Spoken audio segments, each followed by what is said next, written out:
Hi hello. ഇന്ന് നമുക്ക് നല്ല മധുരമുള്ളൊരു കട്ട്ലേറ്റിൻ്റെ റെസിപ്പി കണ്ടാലോ.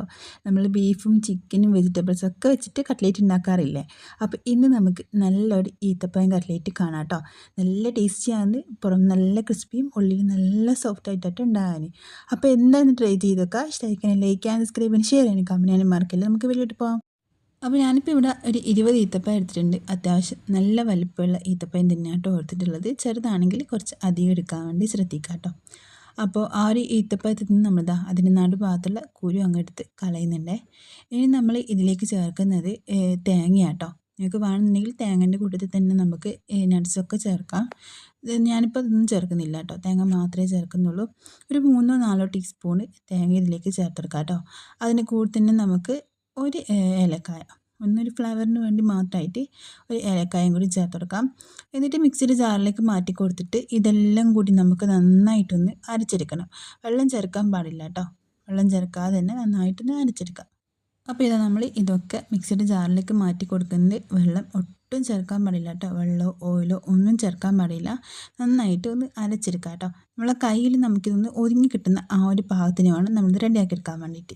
ഇപ്പോൾ നമ്മളിതാ ഈത്തപ്പഴവും തേങ്ങയും നമ്മൾ ആ ഒരു ഏലക്കായൊക്കെ ചേർത്തിട്ട് നന്നായിട്ട് ഇത് അരച്ചെടുത്തിട്ടുണ്ട്. ഇനി കയ്യിലേക്ക് ഇതാ ഇതുപോലെ കുറച്ചെടുത്ത് നമുക്ക് നോക്കാം കേട്ടോ, ഒന്ന് ഉരുട്ടിയെടുക്കാൻ പറ്റുന്നുണ്ടോ എന്ന്. ഈ ഒരു പാകത്തിനായി കഴിഞ്ഞാൽ നമുക്ക് വേറൊരു പാത്രത്തിലേക്ക് ഇത് മാറ്റി കൊടുത്തിട്ട് നന്നായിട്ട് ഒന്ന് മിക്സ് ആക്കി എടുത്തതിന് ശേഷം നമുക്ക് ഇഷ്ടമുള്ള ഷേപ്പിൽ എങ്ങനെയാണ് വേണ്ടതെന്നുള്ളത് നമുക്ക് റെഡിയാക്കിയിട്ടെടുക്കേ. അപ്പോൾ നമ്മളിതാ ചെറിയൊരു ബോൾസ് ആക്കിയിട്ട് കയ്യിലേക്ക് എടുത്തിട്ട് ഇതുപോലെ ഒന്ന് പ്രസ്സാക്കി കൊടുക്കാട്ടോ ചെയ്യുന്നത്. നമ്മൾ സാധാരണ കട്ട്ലറ്റൊക്കെ ഉണ്ടാക്കിയെടുക്കുമ്പോൾ ചെയ്യുന്ന പോലെ തന്നെയാണ് കേട്ടോ നമ്മൾ ഇത് ഉണ്ടാക്കിയെടുക്കുന്നത്. അപ്പോൾ ഇതാ സംഭവം നല്ല സെറ്റായിട്ട് വന്നിട്ടുണ്ട്. ഇനി നമ്മൾ ബാക്കിയുള്ളതൊക്കെ ഇതുപോലെ തന്നെ റെഡിയാക്കി എടുത്തിട്ടുണ്ട് കേട്ടോ. അപ്പോൾ ഇനി നമുക്ക് ചെയ്യേണ്ടത്, നമ്മൾ കട്ട്ലേറ്റ് ഉണ്ടാക്കിയെടുക്കുമ്പോൾ മുട്ടയിലും ബ്രെഡ് ക്രംസിലൊക്കെ കോട്ട് ചെയ്തിട്ടല്ലേ ചെയ്യാറ്.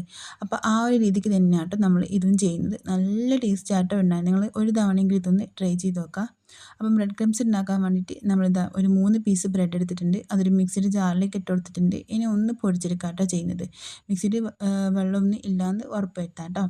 അപ്പം നമ്മളിതാ ഈ ഒരു പാത്രത്തിലേക്ക് പൊടിച്ചിട്ടുള്ള നമ്മളെ ബ്രെഡും കൂടി ഇട്ട് കൊടുത്തിട്ടുണ്ട്. ഇനി നമുക്ക് ഒരു കോഴിമുട്ട എടുക്കാം കേട്ടോ. ഒന്ന് മതിയാവും, നമ്മൾ അത്രയല്ലേ ഉണ്ടാക്കിയെടുക്കുന്നുള്ളൂ. അതുകൊണ്ട് തന്നെ ഒരു മുട്ട എടുത്തിട്ട് അത് നമ്മളിതാ ഈ ഒരു പാത്രത്തിലേക്ക് അങ്ങ് ഇട്ട് കൊടുക്കുന്നുണ്ട്. എന്നിട്ട് നന്നായിട്ടൊന്ന് മുട്ട മിക്സ് ആക്കിയിട്ട് എടുക്കാം കേട്ടോ. അപ്പോൾ ഇതാ നമ്മൾ മുട്ടയൊക്കെ നന്നായിട്ട് മിക്സ് ആക്കി എടുത്തിട്ടുണ്ട്. ഇതുപോലെ ആക്കി എടുത്തിട്ടുണ്ട് കേട്ടോ.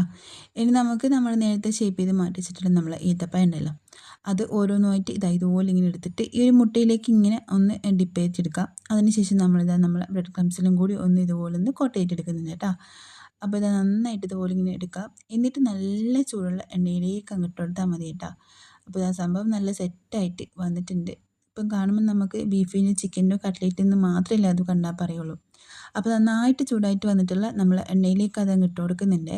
എന്നിട്ട് ഒരു 10 സെക്കൻഡ് ഫുൾ ഫ്ലെയിമിലങ്ങ് വെച്ച് കൊടുത്താൽ മതി. ഇനി ഇത് ഒരുപാട് കുക്ക് ചെയ്തിട്ടെടുക്കേണ്ട ആവശ്യമൊന്നുമില്ലല്ലോ.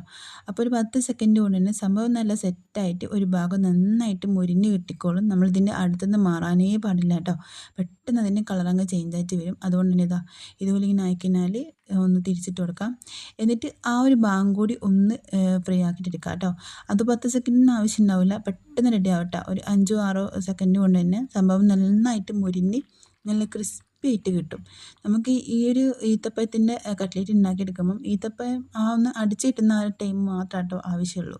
നമ്മൾ മിക്സിയിൽ ഒന്ന് അടിച്ചെടുക്കുന്നുണ്ടല്ലോ, ആ ഒരു ടൈം മാത്രമേ ആവശ്യമുള്ളൂ. നമുക്ക് ഇതുപോലെ ഫ്രൈ ചെയ്തെടുക്കാൻ സമയമേ വേണ്ട കേട്ടോ. പെട്ടെന്ന് അത് റെഡിയാക്കിയിട്ട് കിട്ടും. അപ്പോൾ ഇത് നന്നായിട്ട് 2 സൈഡും മുരിഞ്ഞ് വന്നപ്പോൾ നമ്മളിത് എണ്ണയിൽ നിന്ന് അങ്ങ് മാറ്റി കൊടുക്കുന്നുണ്ട്. ബാക്കിയുള്ളതും നമുക്ക് ഇതുപോലെ തന്നെ അങ്ങ് റെഡിയാക്കിയിട്ട് എടുക്കാം കേട്ടോ.